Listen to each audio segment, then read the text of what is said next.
हैं और संगीत रागी साहब राजनीतिक विश्लेषक हमारे साथ इस वक्त स्टूडियो में जुड़ चुके हैं। लेकिन सबसे पहले जफर इस्लाम जी, एक लंबे आरोपों की फहरिस्त है, लंबी लिस्ट है, मैं उस पर जवाब आपसे चाह रही हूं, कमर कस लीजिएगा, क्योंकि अरविंद केजरीवाल एक के बाद एक सीधे तौर पर आरोप बीजेपी पर लगा रहे हैं। वो ये कह रहे हैं कि 15 दिनों में 5000 वोटरों के नाम कटवाने की एप्लीकेशन डाली, 7500 वोटर नाम जोड़ने की एप्लीकेशन दी गई, यानी बड़ा खेल और एक बड़ा ऑपरेशन बीजेपी चल रही है, खेल रही है।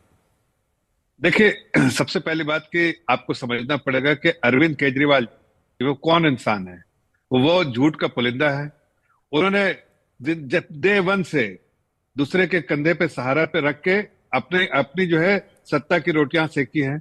वो लोग हैं जिन्होंने लोगों को गुमराह किया है और बार बार स्पीड एंड रन वाली जो पॉलिसी है कि झूठ बोल के बाहर भाग गए और मुद्दा छोड़ दिया और बाहर निकल गया। हकीकत तो यह है कि उनको भी पता है और पूरे देश को पता है, पूरे दिल्ली वासियों को पता है कि दिल्ली में कोई भी वोटर का एडिशन डिलीशन सब इलेक्शन कमीशन करता है।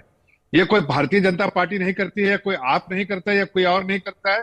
ये एडिशन डिलीशन जो है वो वेरिफिकेशन के बाद एप्लीकेशन तो कोई भी राजनीतिक दल डाल सकता है। क्या बीजेपी ने 5000 वोटर्स के नाम कटवाने का एप्लीकेशन, 7500 वोटर्स नाम जोड़ने का एप्लीकेशन दिया है?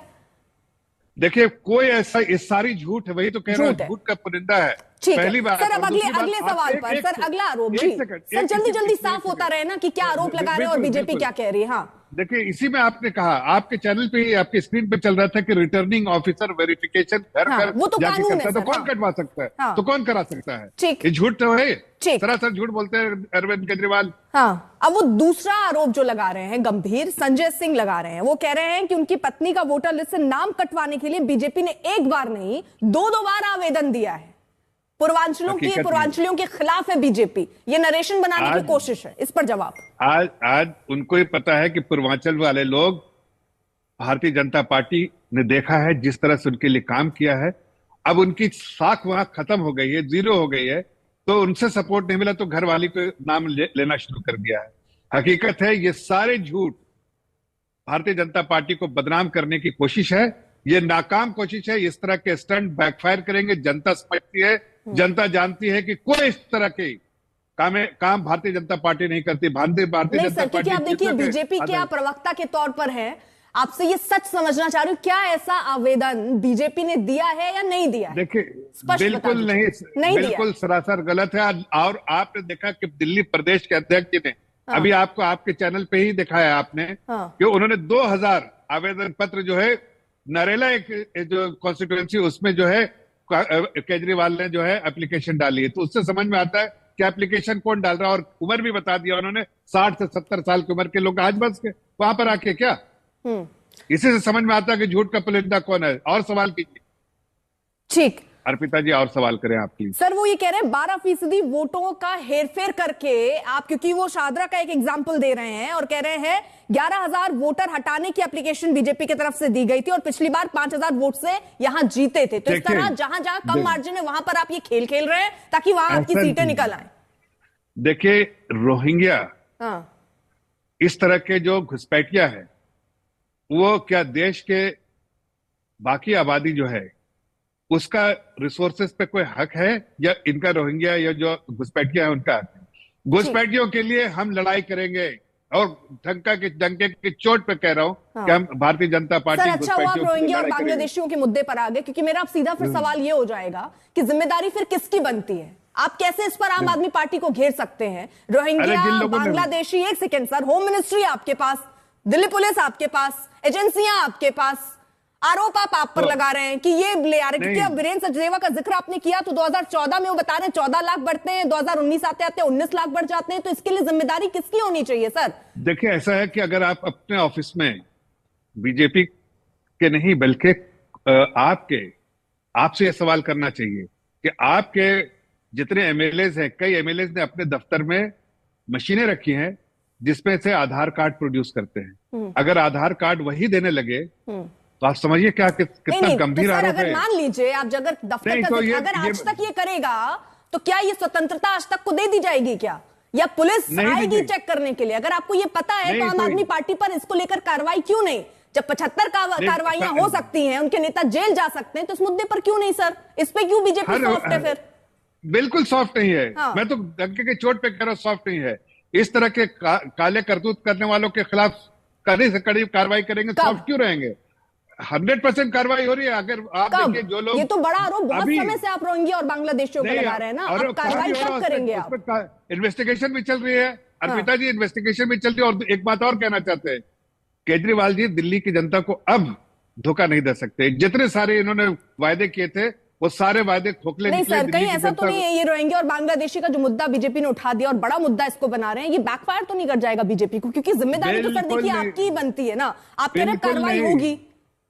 बिल्कुल नहीं बनेगा। अगर आप अपने अब दफ्तर में रख के और गलत काम कर रहे हैं, आपने मशीन रख दी है इसको प्रोड्यूस करने के लिए, आधार सर्टिफिकेट प्रोड्यूस करने के लिए। लेकिन अचंभे वाली बात यह है, अचंभे वाली बात यह है कि जिसकी सरकार हो और उसको पता है कि यहाँ गलत काम हो रहा है, उसके बाद भी वो अगर हाथ में हाथ धर के बैठे रहे, इसलिए सरकार से सवाल उठेगा सर, क्या कार्रवाई अभी तक क्यों नहीं हो पाई?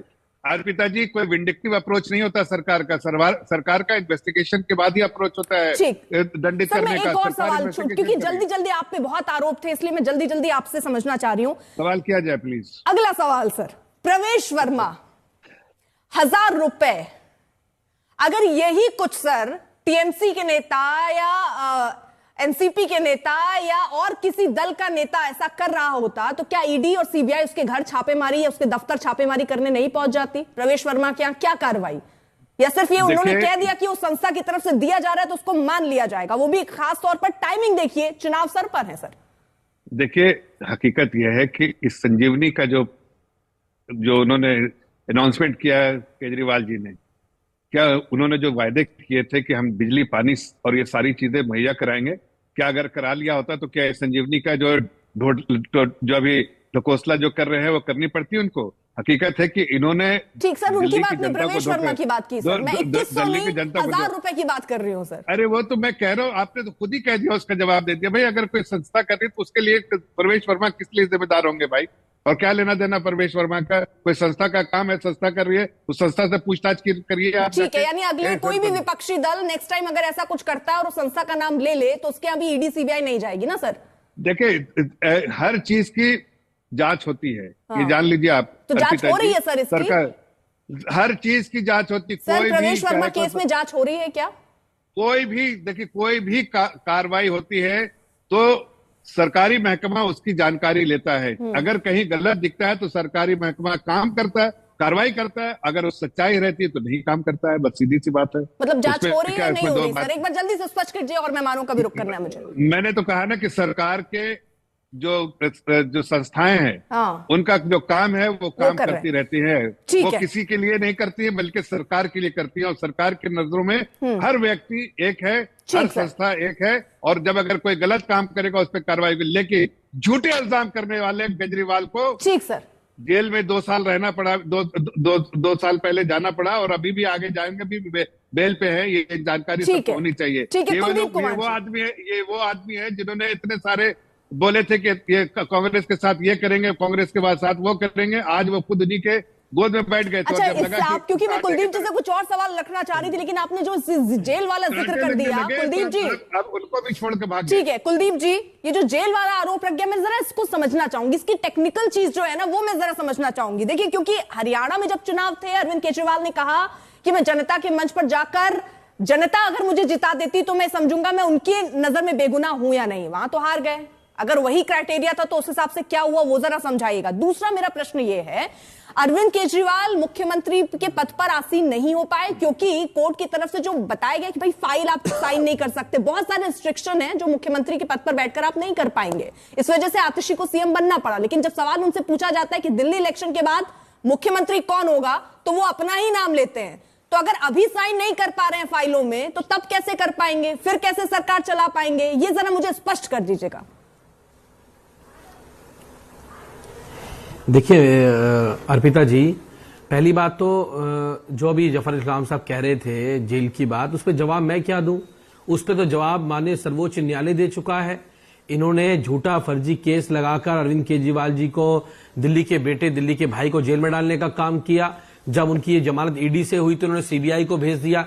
लेकिन मुझे खुशी है कि इस देश में बाबा साहब अम्बेडकर का संविधान है, भारतीय जनता पार्टी उस संविधान को खत्म करना चाहती है, लेकिन बाबा साहब अम्बेडकर संविधान की बदौलत अरविंद केजरीवाल जी बाहर आए और जनता के बीच में गए और उन्होंने कहा कि अगर मैंने दिल्ली के जनता ने मुझे वोट दिया था, दिल्ली जनता ने मुझे सीएम बनाया था, सर्वोच्च न्यायालय ने मुझे बेल दी है, सर्वोच्च न्यायालय ने सब कुछ दिया है, लेकिन उसके बावजूद भी मैं जनता के बीच में जाऊंगा, जनता जब कहेगी तो मैं सीएम की कुर्सी पे बैठूंगा। तो अरविंद केजरीवाल जनता के बीच में जाने वाले व्यक्ति हैं, वो हमेशा जनता उनको प्यार करती है, जनता उनको अपना आशीर्वाद देने का काम करती है। भारतीय जनता पार्टी आज पूरी तरह ये बताइए ना, भारतीय जनता पार्टी के पास ना तो कोई चेहरा है दिल्ली के अंदर, सर कुर्सी पे बैठेंगे कैसे? मैं ये